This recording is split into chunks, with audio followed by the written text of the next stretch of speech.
Notre message s'intitule « Se repentir et le royaume des cieux ». Le royaume des cieux n'est pas un concept, encore moins une doctrine. Nous allons voir les réalités du royaume de Dieu. Pas comme une doctrine, mais comme une vie dans la vie de ceux qui craignent Dieu. Avant d'en arriver, je vais donner un exemple. Un exemple pour que vous puissiez bien comprendre les choses. Quelles choses? Les choses de réalité du royaume.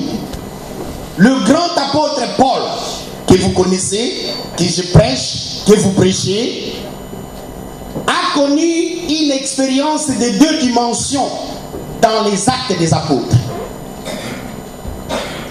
Au chapitre 17 et 19, nous voyons ces 2 expériences de Paul.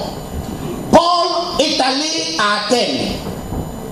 Vous connaissez Athènes, c'est la capitale de la Grèce, une ville pleine d'idoles. Mais Paul est arrivé à Athènes. Quand il est arrivé à Athènes, la Bible nous dit, son esprit était irrité.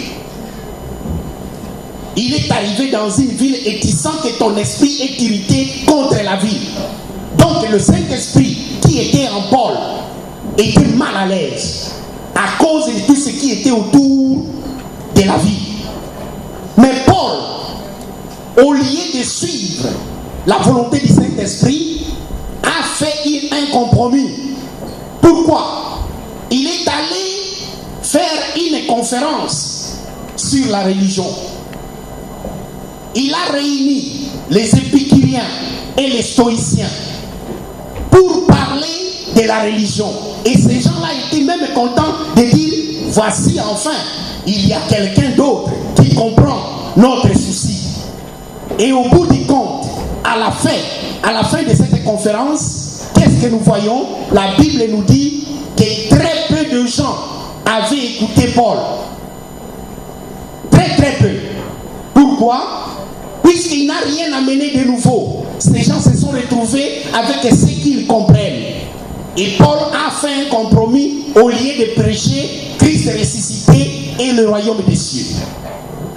Cependant, une autre expérience, au chapitre 19, le même Paul se déplace dans une autre ville. Cette fois-ci, c'était à Corinthe. Il est arrivé à Corinthe, il a trouvé 12 personnes. Ces 12 personnes, c'était des gens qui étaient baptisés.